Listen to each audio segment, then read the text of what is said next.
КАРАКИЗИДИ паҳлавони русро медонанд. Аслан ин насаби гурҷӣ аст ки дар гӯштини самбо дар қаҳрамонии ҷаҳони Будапешт 2018 барои юнон нишони биринҷӣ оварда буд.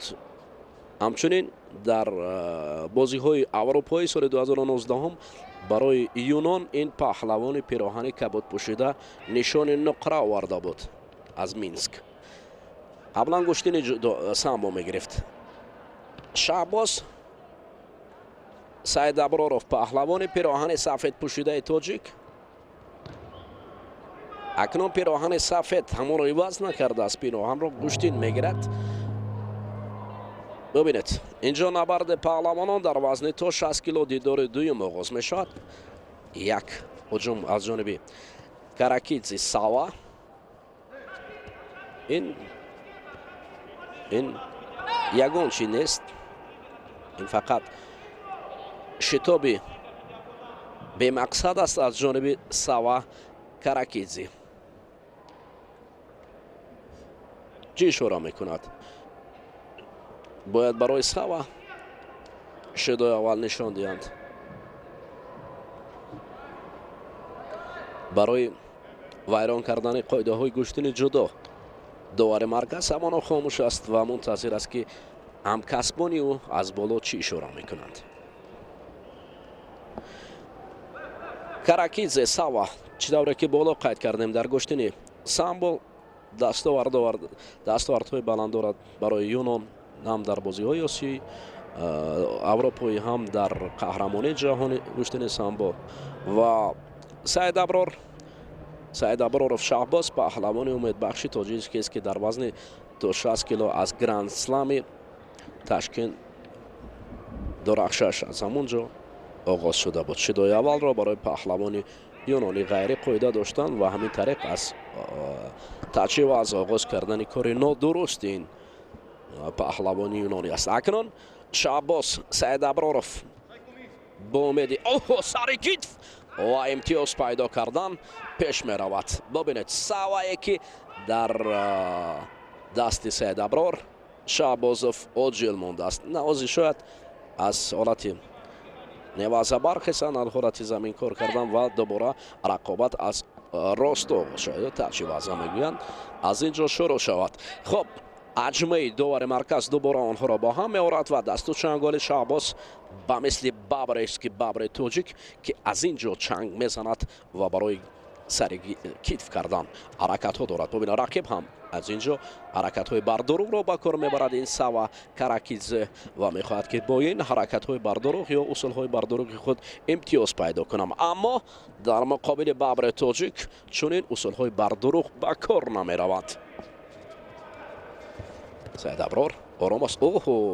анакнун бубинед, худ мубталои усули худ мешавад Савва. дифои Шахбоз САИДАБУРУРОВ хеле судманд буд. остин доштааст САИДАБУРУР. канор рафтан намегузорад рақиб аз ҷой бархезад ва дубора матаи рефери марказ онҳоро аз ҷой мехезонад. хоб ҳаҷме ва рақобат оғоз мешавад. дасти чап гиребони Шахбозро дошт Савва КАРАКИЗИДИ. ин паҳлавони юнонӣ ва Шахбоз бошад оромона даври дуюм гӯштин мегирад. шидои дуюм барои ин паҳлавони юнонӣ. камфаъолии паҳлавони юнонӣ ро барои Шахбоз САИДАБУРУРОВ эҳсос мешавад. анакнун сари китф бурда расонидани як вазаре ҳам талош кард Шахбоз.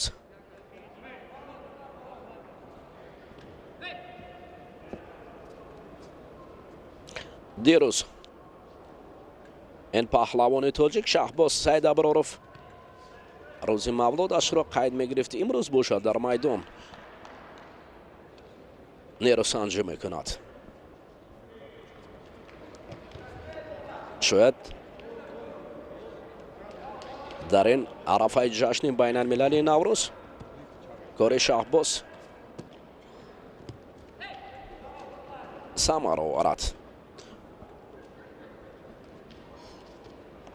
اکنون داور مرکز اشاره دارد برای هر دو پهلوان که کمر اصلاح کنند و قرار او برای دوباره دستگیری بند داشتن است. 2 شیدو معذرت میخوام سوا کاراکیزی با 2 شیدو قفا مونده است از شهباز، اما احتیاط باید کرد.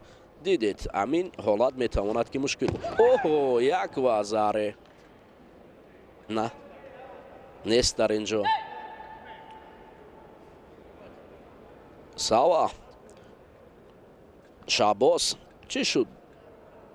در حالی که پیش می رود. صبر. خب اکنون حجمه این پهلوان ما را دوباره می برد و یک حالت خطرناک سر کتف کردن برای شهباز هم امتیاز. ناورد تالا گور در زمین.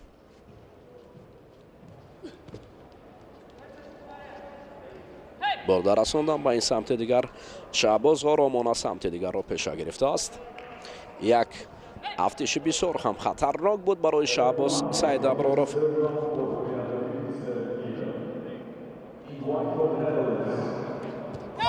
نه کوری سوا. اوه این اشاره برای چی است؟ همون پرتوف باشد. همون پرتوف باشد. چی مربی سوا کاراکیزی فکرم طلب کرده است که اون پرتوفت رو ببینند و قراری داور مرکز.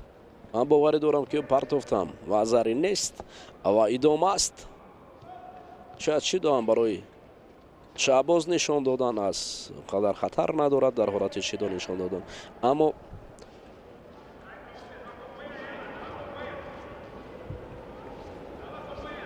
نشود که برای پهلوان ما امتیازی رقیبیان وزری برای سوا کاراکیزی نشان دهند.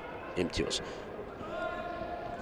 به هر حال ما منتظر هستیم قرار نهایی داور مرکز یا رفری مرکزی را با همکسبان بالایی که آنها را نظارت میبرند. نه حجمه میگوید به فکرم قنسا که مکی برای دست غیر قاعده داشتن.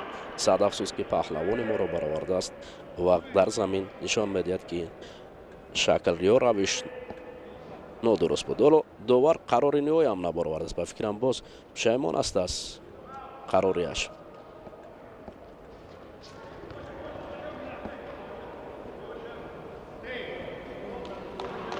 انا کنون دوستانی عزیز این گوشتین دوام میکند. نه این قرار بسیار قرار پرهیجان است. در یک 50 در 50 ایستاده است. میتوانند که حالا هم قرار ایپون بله برعکس حال اکنون پهلوان ما با دوری منبعد می رود. این اصول از جانب رقیب غیر قاعده بوده است. سوا کاراکیزی در اینجا طلب دارد که نه من اینجا حق هستم، اما هیئت داوران دیده برآمدند و بالاخره پهلوان ما را در راوند دوم نیز غالب دانستند. دوستان عزیز این برد شهباز سعیدابروروف است و اکنون میسازد که هم شهباز سعیدابرور و شهبال تاجیک را با این روزی مولودش نیز تبریک کنیم در این برآمد. اکنون رقیبی که